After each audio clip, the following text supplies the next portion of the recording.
विश्व सप्तम अध्याय में विश्व रूप का दर्शन है। अब यहाँ जो अध्याय था कि राम ने जो पूछा था उनसे कि आपने का जो मूल राम का प्रश्न था कि आप इस शरीर से आपने दुनिया कैसे बनाई, पर भगवान ने जो व्याख्या की वो अलग तरह का दर्शन बता दिया उसको, कि उसमें राम को भी कुछ समझ में नहीं आया कि वे क्या बताना चाह रहे हैं। मैं पूछा क्या था, बताना क्या चाह रहे हैं। तो वो कहते हैं भगवान यन मया पृष्ठम, कि मैंने जो पूछा आपसे वो तो वैसे के वैसे ही पढ़ा है, वो बात तो आपने बताई नहीं और कुछ बता दिया आपने। और आपने विभूति के बारे में बताया, अतोत्तरम मया लब्धम, आपने जो मेरे प्रश्न का उत्तर सही नहीं दिया। आपने क्या किया कि मैंने सीधा पूछा था आप इतने बड़े शरीर से परिमित हैं, अपरिमित चीज़ कैसे बनाते हैं, पर आपने उसका उत्तर और ही तरीके से दे दिया कि मैं हूँ, ये हूँ, नहीं हूँ, और इससे मैं समझ नहीं पाया। परिच्छिन्न प्रमाण, मेरा प्रश्न तो वही है सीधा, आप सीधे प्रश्न पर आइए कि मेरा सीधा प्रश्न क्या है। मेरा प्रश्न ये है कि ये शरीर परिच्छिन्न है, नापा तुला है, इस शरीर से जो नापने तोलने योग्य नहीं उतना बड़ा संसार का ज्ञान कैसे, उसको कैसे बनाएंगे आप। तो मेरा प्रश्न तो ये था कि एक छोटी सी चीज़ बड़ी चीज़ कैसे बना सकती है। तो मेरा जो प्रश्न था कि आपने इस छोटे से शरीर के द्वारा पंचभूतों की उत्पत्ति कैसे की, स्थिति और विलय कैसे करते हो, ये मेरे समझ में नहीं आ रहा। मेरा प्रश्न तो ये था, और उनमें कैसे आपका स्थान होगा और अपने इनका कैसे सबका अधिकार होगा, और इसका हम वहाँ देवता लोग कहाएंगे, मनुष्य लोग कहाएंगे, उनका क्या स्थान होगा। ये सब आप ही कर रहे हो या वो कर रहे हैं, दुनिया में करते हुए और लोग दिख रहे हैं। तो वो दुनिया कर रही है, प्रकृति कर रही है, पुरुष कर रहा है, कौन कर रहा है। तो मेरा प्रश्न तो ये था। और ये जितने देवता क्या हैं, 14 भुवन क्या हैं, ये कैसे बने, ये सब मैं सुनना चाहता था। मेरा संशय तो इस पर था, और आप चाहें तो बता सकते हैं इस प्रश्न का। मेरा प्रश्न मैं दोबारा वही प्रश्न कर रहा हूँ, नया प्रश्न नहीं कर रहा हूँ, कि अगर आप चाहते हैं तो इस प्रश्न का उत्तर दे दें मेरे का। तो फिर भगवान कहते हैं चलो अब तुम ठीक है, दोबारा बताता हूँ तुमको, दूसरे तरीके से बताता हूँ। वो कहते हैं बट वृक्षेति सूक्ष्मेपि महाबट तरु यथा सर्वदास्ते अन्यथा वृक्ष कुत आयाति तद्वत्। अब देखो तुम पूछ रहे हो कि एक से अनेक कैसे बने, तो मैं कहता हूँ बरगद का बीज कभी देखा आपने? तो बरगद के बीज में अनेक छोटे छोटे टुकड़े होते हैं, उस हर टुकड़े में एक बरगद होता है। इसके जितने उस बरगद के बीज के टुकड़े करोगे, एक छोटा सा अणु प्रमाण का एक बीज होता है, उस बीज में पेड़ है या नहीं है। अगर पेड़ नहीं है तो निकलता कैसे? उस बीज को मिट्टी में लगा दो, खुद पेड़ निकलेगा। उसमें कितनी डालियाँ, हज़ारों डालियाँ, लाखों डालियाँ, फिर उसके अंदर कितने बीज हैं पता नहीं, कितने बरगद बनेंगे ये पता नहीं है, कितना बड़ा पेड़ बनेगा, उस पेड़ों से कितने पेड़ बनेंगे। तो उस एक छोटे से बीज में अनंत शक्तियाँ होती हैं। पहले इस बात को समझो कि इस बीज में, कारण में अनंत शक्ति है, वो दिखती नहीं है, वो अव्यक्त है, दिखता केवल बीज है, पर उस बीज में कितने पेड़ हैं, कितनी बार वो लगेंगे, ये आपको पता ही नहीं है।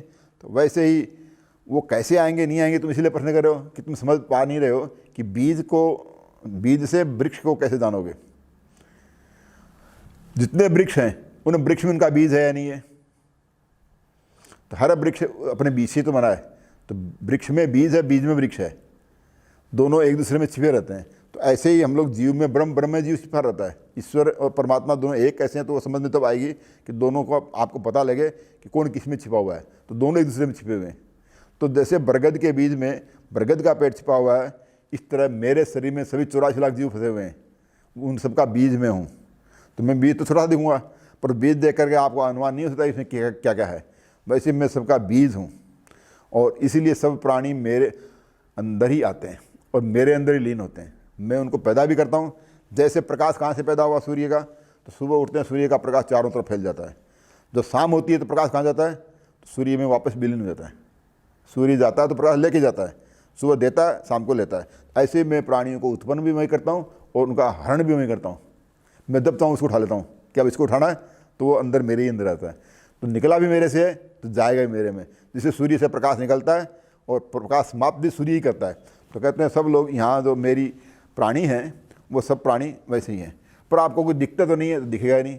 जैसे आप कहते हैं पानी के अंदर एक बड़ा सा नमक का ढेला, सेंधु नमक बड़ा टुकड़ा डाल दें, थोड़ी देर बाद पानी में नमक विलीन हो जाएगा। वो कहाँ गया अभी पानी? अब कौन सा नमक तो नहीं है, नमक वहीं है, फिर अब आपको दिखेगा नहीं। उसी नमक को जब आग पर गर्म करोगे तो फिर पानी, नमक बच जाएगा, पानी जल जाएगा। तो पानी में जिस तरह कोई चीज़ आती है वैसे सब मेरे अंदर विलीन होते हैं। और इसी तरह ये जो उदाहरण मैं दे रहा हूँ, इससे तुम समझो कि सूर्य जिस तरह प्रातःकाल में सूर्य का प्रकाश चारों तरफ फैल गया, छोटा सा सूर्य, उसका प्रकाश पूरे ब्रह्मांड में फैल गया। शाम होती है तो समूचा प्रकाश सिमट गया, वो सब उसी में विलीन हो गया। इसी तरह पूरा जगत मेरे से पैदा हुआ है और मेरे अंदर इसका विलय होता है। इसलिए मैं ही सब कुछ हूँ, सब मेरे अंदर है, मेरे अलावा कुछ भी नहीं है, ये एक ही तत्व है। इस तरह से भगवान ने कहा। अब फिर राम प्रश्न उठा रहे हैं, दूसरा प्रश्न उठा रहे हैं कथितेऽपि महाभाग दिग्जडस्य यथा दिशि निवर्तन्ते भ्रमो नैव तद्वन मम करोति किम। का आपने उदाहरण तो दे दिया, पर मेरे को ये उदाहरण भी जम में नहीं रहा है कि आपका जो उदाहरण है कि आपने जिस तरह से बताया कि इस तरह से संसार को मान लो, दृष्टांत आपने दिया, पर जो पूर्व पश्चिम उत्तर दक्षिण आदि जो दिशाएं हैं उस तरह कई बार हमें दिशाओं का भ्रम होता है, हम गलत समझ लेते हैं, फिर कहते अच्छा गलत समझ गया। तो मैं भी इसको समझ नहीं पा रहा हूँ, मैं भ्रमित हूँ, इसका मैं क्लियर नहीं हुआ मेरे। तो भगवान फिर दोबारा कहते हैं, हे राम सुनो, मयि सर्वमिथा रामम जगते तत्सराचरम वर्तते तद दर्श्यामी न द्रष्टुम क्षमते। अब तुम इसको दिखाए बिना तुम मानोगे नहीं कि मेरे अंदर कैसे है, खाली बोलने से थ्योरी से नहीं समझ रहा, प्रैक्टिकल दिखाना पड़ेगा। समझ गए? तो कहते देख भाई राम, असली बात अगर समझना चाहते हो कि चराचर जगत मेरे अंदर कैसे है, तो मैं तेरे को दिव्य नेत्र देता हूँ, वो विराट रूप का दर्शन करता हूँ। तो गीता में भी वह इस तरह का विराट रूप है कि दिव्यम चक्षुपदाश्यामी, हे दशरथ के पुत्र, मैं तुम्हें दिव्य नेत्र दे रहा हूँ, उससे तुम मेरे की ओर देखो और मेरे तेजो मंडल की ओर ध्यान दो। मैं इन आँखों चमड़ी की बनी हुई आँखों से नहीं देखा जा सकता हूँ, मेरे को देखने के लिए आपको दिव्य नेत्र चाहिए, और वो मेरी अनुग्रह के बिना भी आप नहीं देख सकते हो, इसलिए आप इनको देखो। इसके बाद सूर्य जी कहते हैं कि उसे भगवान महेश्वर ने इसको दिव्य नेत्र दिए और उन्हें अपना रूप दिखाया। भगवान ने अपना मुंह खोल दिया तो मुंह में ऐसा लगा कि जैसे पाताल की तरह गहराई दिखाई दी, और एक भयंकर गहराई दिखाई दी जिसके अंदर बिजली चमक रही है, भयंकर दीप्ति है, अति भयानक स्थिति उसके अंदर दिख रही है। और उसको देख करके राम को बड़ा डर लगा कि शिव के मुख में क्या हो गया, और लगा कि राम जो है पूरी पृथ्वी तो उसमें छोटी सी दिखती है कि पृथ्वी उसमें डूबती हुई दिखाई दी, और राम चरणों में गिर गए भगवान के और बार बार स्तुति करने लगे और डर गए और कहे बार बार कि अथोताय महावीरो। जब भी उठ के देखें तो वो ऐसे खड्डा दिखाई दे और उसे लगा कि कहाँ मैं आज फंस गया हूँ। भगवान शंकर का जो मुख है उसमें समस्त लोग दिखाई दे रहे हैं, समस्त ब्रह्मांड की कोटियाँ उसमें दिखाई दे रही है। चटकायु लक्षणते, उसके अंदर जैसे चिड़िया होती है, चिड़िया के तो उसके अंदर मुख में ज्वाला दिख रही है, आग भयंकर प्रकट हो गई है। भयंकर जितने पर्वत हैं, मेरु मंदर आदि, विंध्य पर्वत, ये सब पर्वत, सब सप्त सागर, ये सब भगवान के मुख में दिखाई दे रहे हैं। सूर्य चंद्र आदि ग्रह, पंचभूमाभूत और समस्त संसार के अरण्य, महानाग, 14 भुवन और प्रति ब्रह्मांड, ब्रह्मांड 21 माने जाते हैं।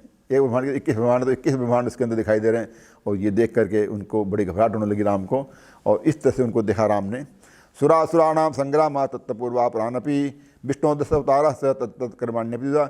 वहाँ समस्त देवता भी इकट्ठे हैं, राक्षस भी इकट्ठे हैं, युद्ध भी कर रहे हैं, वो देवासुर संग्राम अंदर चल रहा है। और पूर्व और अपर दोनों लोग दिख रहे हैं। विष्णु के 10 अवतार हुए, मत्स्य अवतार, कूर्म अवतार, कल्की अवतार, तो ऐसे भगवान विष्णु के 10 अवतार हुए। तो मत्स्य, कूर्म, वराह, वामन, राम, परशुराम, बलराम, और इस तरह से उनके अवतार हुए, बुद्ध है। तो ये सब अवतार जो है उनमें दिखाई दे रहे हैं, और इसमें हारे भी दिख रहे हैं और सामने आग भी दिख रही है। कुछ उत्पन्न हुए हैं, कुछ अनुत्पन्न हैं, अभी उत्पन्न नहीं हुए। इनको देख करके राम भय से डर गए और हाथ जोड़ कर भगवान बोले कि अब समझ में आया कुछ, अब तो समझ में आ रहा, अभी तक समझ नहीं आया, अब समझ में आ रहा है। और उत्पन्न तत्व ज्ञानोपि बभूव रघुनंदन अथोपनिषदांसार अर्थ है तुष्टासंग।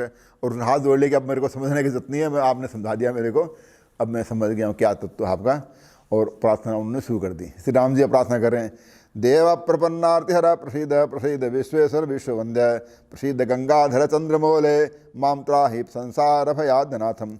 कि हे भगवान देवताओं के देव, आप मेरे संकटों को दूर कीजिए, मैं आपके शरण में आ गया हूँ। हे विश्वेश्वर, आप मेरे पर कृपा कीजिए, आप विश्व में सबसे पूजनीय हैं। हे गंगा को धारण करने वाले गंगाधर भगवान, हे चंद्रमौली, मस्तक पर चंद्रमा रखने वाले भगवान, आप मुझे बचाइए। मैं इस संसार में अनाथ हूँ, संसार भयात अनाथम, संसार के भय से उस अनाथ को आप रक्षा करें। इस तरह उन्होंने भगवान की प्रार्थना की। मैं आपसे ही पैदा हुआ, तो ही जातम जगदेत दीशम, तो ये होता नहीं बसंती, सब संसार तेरे अंदर ही पैदा हुआ है और तेरे अंदर ही लास्ट में विलीन होगा। और हे शिव, तेरे अंदर ही विद्यमान है, जैसे इस पृथ्वी पर समस्त पेड़ विद्यमान है। सब पेड़ इस पृथ्वी पर पैदा होते हैं, इसी में बढ़ते हैं और इसी में एक दिन नष्ट हो जाते हैं, वापस मिट्टी में मिल जाते हैं। वैसे सबकी, जैसे पृथ्वी में सब कुछ वनस्पति पैदा होती है, वैसे हम सब तेरे अंदर ही पैदा होते हैं। ब्रह्मा, इंद्र, रुद्र, मरुदगण, गंधर्व, यक्ष, असुर, सिद्ध, संग, गंगादि नदियाँ, वरुण आदि, समुद्र आदि सब जिसके अंदर वास करते हैं, वो सब एक तरह मुख्य यंत्र है। हे शूली, हे त्रिशूलधारी भगवान शिव, सब तेरे अंदर ही हैं, तेरे अलावा कुछ भी नहीं है। तन्माया कल्पितम इंदु मोले त्वय्येव दृश्यत्वं पेति विश्वम। कि तेरी माया के द्वारा कल्पित है तुमने एक कल्पना की और संसार बन गया, तुम इस संसार के दृश्य हो और सबको तुम ही विश्व को दिखा रहे हो। भ्रांत्यादन पश्यति सर्वमेतत्। अब संसार में लोग डरते रहते हैं, भयभीत रहते हैं, भ्रमित रहते हैं। वो संसार के लोग क्या समझते हैं कि ये सुक्ति है, सुक्ति में चांदी समझते हैं, चांदी में सुक्ति समझते हैं, रस्सी में सांप और सांप में रस्सी, ऐसे उदाहरण वहाँ बहुत से मिलते हैं। पर ये सब तेरी माया है, तेरे प्रकाश से समस्त जगत प्रकाशित है और तुम सब प्रकाशित हो, तुम खुद प्रकाश हो और दूसरों को भी प्रकाशित करते हो और तुम बिना प्रकाश के भी तुम ज्ञान करा देते हो। इस तरह से ये संसार जो है तुम्हारी माया के वशीभूत है। अल्पाश्रयो नैव बृहत् पदार्थम धत्ते ऋणुरे कोन बिंदशेलम तद्भक्त मात्रे जगते दस्ती तन्माएवेति विनिश्चयामि। अब मेरे को ये निश्चय हो गया कि तुम एक छोटी से बड़ी सी बना देते हो, तुम एक अणु को, एक छोटे से अणु को आप विंध्याचल पहाड़ बना देते हो और बड़े से छोटा बना देते हो। तुम्हारी माया अलग है, इसलिए भगवान को समझना बहुत कठिन है।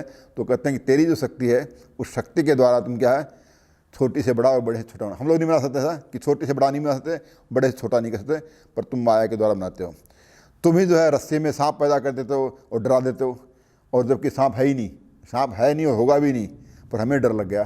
तो तुम जब चाहो किसी को डरा सकते हो, कुछ भी नहीं है और आप डरा के हमें भयभीत कर देते हो, और तुम जब चाहो तुम्हारा भय, सामने सांप हो तो भय खत्म कर सकते हो। तो ये सब तेरी माया का खेल है। हे नीलकंठ, तुम मेरी रक्षा करो। इस तरह से ये संसार जो है, इस संसार के तुम आधार हो, तुम सबके बीज हो और संसार तुम्हारे से पैदा हुआ और तुम्हारे अंदर ही विद्यमान रहेगा।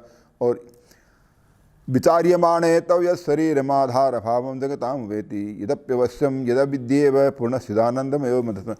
जब तक हम संसार को अपना मानते हैं तो संसार अपना नजर आता है।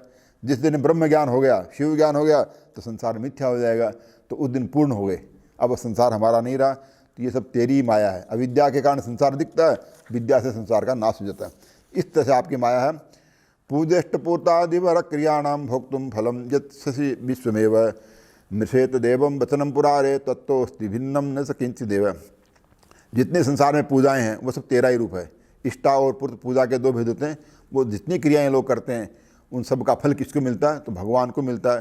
समस्त विश्व का फल तुम्हें मिलता है और तुम्हारे वचन कभी गलत नहीं होते। हे भगवान, तुम सबको फल देते हो, इसलिए पूजा पाठ बंद नहीं होते। नहीं, लोग बंद कर देते कि पूजा का फल नहीं होता, लोग बंद कर देते, पर तुम सबको पूरा करते हो।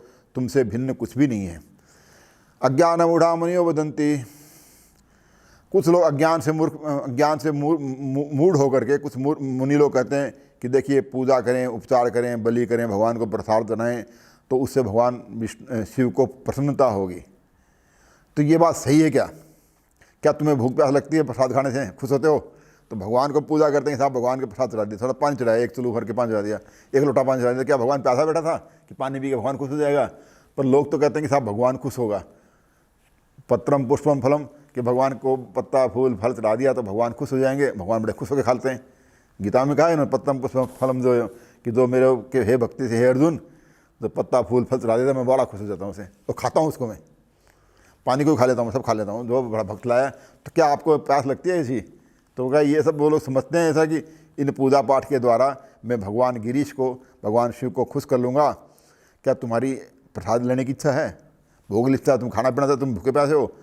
किंचित दलम चुलको दलम वा यस्तम महेशम प्रतिगी हदस्य तेल्लोक लक्ष्मी यज्जने है सर्वम तो विद्या के। तो अब मुझे लगता है कि ये बात सही नहीं है कि भगवान को प्यास लगी हुई है, भगवान को बेलपत्ता चढ़ा दिया, थोड़ा जल चढ़ा दिया, उससे भगवान खुश हो जाएंगे?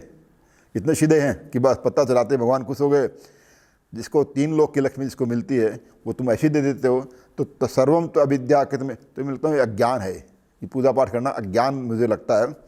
व्यापनो से सर्वा विदिशो, जिससे कि जिस व्यक्ति ने समस्त दिशाएं बनाई, विदिशाएं बनाई, तो विश्व का एकमात्र पुरुष है, वो नष्टोपि तस्मिन् तव नास्ति हानि।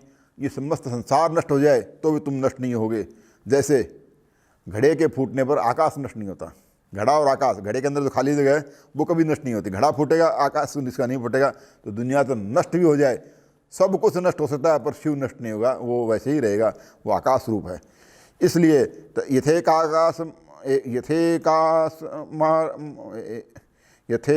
यथेकमाकाशगमर्कबिंबम क्षुद्रेषु पात्रेषु जलान्वितेषु भजन्तनेक प्रतिबिंब भाव यथा तुमंतःकरणेषु देव।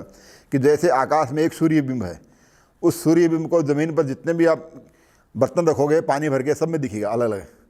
ऊपर तो एक है, पर हर पानी के बर्तन में एक एक सूर्य दिखाई दे रहा है, तो जिस तरह सूर्य के बिंब दिखते हैं वैसे तुम एक हो, पर आप जगत के सब प्राणियों में आप ही दिखते हो और अनेक तरह के आप दिखते हो। तो ऐसे ही आप सभी के अंतर विद्यमान हो। संसर्जने वाप्यो ने विनाशे विश्व से किंचित तव नास्ति कार्यम। इस संसार की सृष्टि में तुमका तो मेरे कोई मतलब नहीं है, संसार नष्ट मुझे कोई मतलब नहीं है, और संसार को बनाने में भी तुम्हारा काम नहीं है, रक्षा में नहीं है, तो फिर तुम्हारा कार्य है क्या? ये संसार जो अनादि है, कैसे इसमें प्राणभित लोग आते हैं और कैसे यहाँ वो स्वप्न लेते हैं, कैसे नष्ट होते हैं।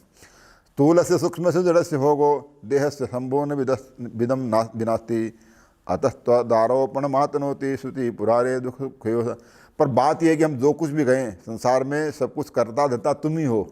तुम जो भी हमारी बुद्धि जैसी भी करो, स्थूल जगत, सूक्ष्म जगत, जड़ जगत, इन सब के अंदर तुम्हारे बिना है भी क्या? तुम्हारे बिना कुछ भी नहीं है, इसलिए सब कुछ तुम एक ही हो, मैं तुम्हारा ही प्रस्तुति करता हूँ। अंत में भगवान के प्रति समर्पण करते हुए कहते हैं, न सच्चिदम्भो दिहंसाय तुभ्यम नमः काल कालाय कलात्मकाय नमस्ते समस्ताघ संहार करते नमस्ते मिषा चित्तवितेक मुक्ते। कि हे भगवान, अब मेरे ये समझ में आया, वो बता देता हूँ कि संसार में सत चित्त भी तुम ही हो।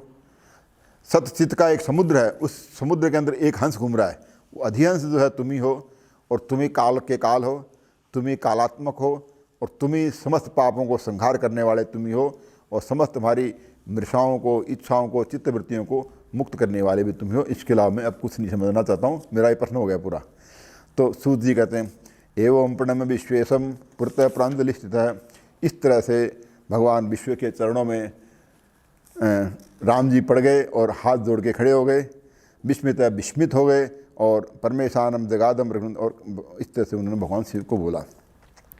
शिव अब क्या करें राम? तो सुनिए, उपसंहर विश्वात्मन, ये रूप मुझे मत दिखाइए, ये रूप अपना बंद कर लीजिए, ये आपका विश्व रूप है, इस रूप को मैं हटा लीजिए मेरे सामने, मैं इसको नहीं देख सकता हूँ। प्रतीतम जगत एकात्म्यम, आपने मुझे इस विश्व रूप के द्वारा जगत में एक तत्व कैसे सब तत्व बनता है ये आपने मुझे समझा दिया, आपकी मेरे पर बड़ी कृपा हुई, अब इसको मेरे सामने से हटा लीजिए। तब भगवान कहते हैं, पश्य राम महाबाहो मत्तो नानुष्टि किंचन। अब हे राम, तू देख कि मेरे अलावा, मैंने तुम्हें पहले भी कहा था कि मेरे अलावा कुछ है ही नहीं, सब कुछ मैं ही हूँ, तो उसको तुम फिर देखो कि कोई दूसरी चीज़ कोई है ही नहीं। तो सूत जी कहते हैं, इस तरह से कहने के बाद में स्वदेह देवित कान मिलिताक्ष पुनर्हसाद राम पर प्रसिद्धि, उन्होंने अपने शरीर में जो कुछ दिख रहा था, देवता, मनुष्य, राक्षस, भूत, प्रेत, पिशाच सब हट गए, खाली शिव जी अपना रूप में आ गए कि मैं इसलिए मनुष्य रूप में रहता हूँ कि आप एक छोटा सा आदमी दिखूँ, इधर तुम डर के ही डर जाओगे, मेरा असली रूप देखना ऐसे डर जाओगे। सब देवता मेरे सामने से हट गए और आंख बंद करके बैठे, एक मनुष्य के तरह सीधे साधे सन्यासी की तरह बैठे हैं। पर्वत के ऊपर बाघ के चमड़े के ऊपर भगवान शिव विराजमान हैं, उनके पंचवदन है, 5 शिव के मुख माने जाते हैं, गले नीलकंठ है, त्रिलोचन भगवान जिसके 3 नेत्र हैं, एक में सूर्य है, एक में चंद्रमा और एक में अग्नि, तो ये 3 नेत्र वाले भगवान व्याघ्र चर्म के, और कपड़ा क्या पहन रखा है? तो बाघ के चमड़े को ही लपेट रखा है। मस्तक में आभूषण क्या है? तो थोड़ी भस्म जो है वो भस्म लगा रखी है, राख लगा रखी है, उस राख से, चिता की भूमि की राख से उन्होंने अपने विग्रह बना रखा है। और उनके गहने क्या है? तो सांप का गहना है, कि उनके हाथों में फणि कंकण भूषाड्यम, कि उन्होंने सांप के कंकण को धारण कर रखा है, गले में जनेऊ भी सांप की है। तो उनके जो महाकाल का रूप एकदम विचित्र है, कि गले में सांप है, और दुपट्टा भी उनका बाघ का चमड़ाई है, और उनकी जटाएं पीले रंग की है, एकाकी हैं, और कोई दूसरी चीज़ नहीं है, इसका अकेला एकदम अकेले बैठे हैं। चंद्रमौली भगवान हैं और सबसे श्रेष्ठ हैं, और सबको अभय देने वाले हैं। 4 भुजाएं हैं उनके, 4 भुजा में 4 हथियार हैं। एक तो परशु है, खंड परशु उग्रहस्तम जगतपतिम, तो चतुर्भुजम खंड परशुम उग्रहस्तम जगतपतिम अथाज्ञा पुरस्तस्य प्रणमोपवेश। इस तरह से चतुर्भुज भगवान को उसने प्रणाम किया, उनके सामने बैठ गए। अथाहम रामदेवेशो यद्यत पृष्ठुमभि तस्वरम पृच्छ रामत्वम मत्तो नान्यस्ति गुरु। अब भगवान शिव बोले, देख भैया मैं सबका गुरु हूँ, तेरा भी गुरु मैं हूँ, तुमने जो पूछा वो मैंने तुमको एक बार तो बता दिया, दिखा भी दिया। अब और भी कुछ पूछना चाहते हो, कुछ बाकी मन में ऐसा कहो तो आप कर सकते हो, तो सब मुझे पूछ लो, मैं आज मैं सब प्रश्न के उत्तर दूंगा। इस तरह से मेरे अलावा कोई तुम्हारा संसार में कोई दूसरा गुरु नहीं है। इस तरह पद्म पुराण के अंदर, शिव गीता उपनिषद के अंदर, योग शास्त्र में शिव राग विश्व रूप दर्शन नाम का 7वां अध्याय पूर्ण हुआ। बोलो भगवान शिव की जय।